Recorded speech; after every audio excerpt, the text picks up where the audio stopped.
Vyškovce nad Iplom sa rozprestierajú na okraji Ipelskej pahorkatiny po oboch brehoch rieky Ipel. Územie obce bolo osídlené už v neolite. Zaujímavosťou je hromadný nález rímskych mincí z rokov 63 až 161 nášho letopočtu.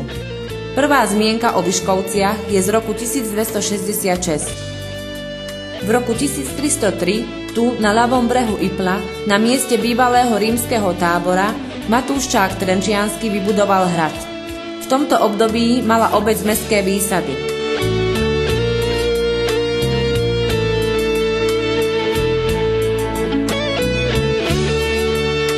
Rímskokatolícky kostol pochádza z roku 1332. Pôvodne bol postavený v gotickom slohu. V rokoch 1984 a 1985 bol zrenovovaný.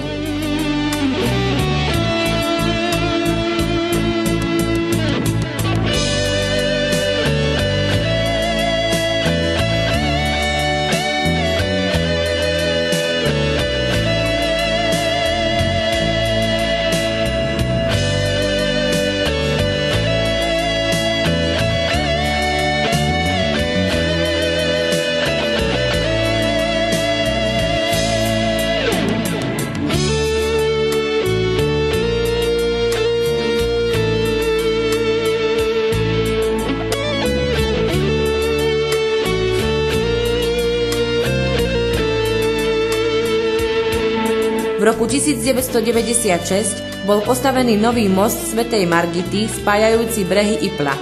Zákutia rieky a vodná nádrž sú zaujímavým lákadlom pre rybárov.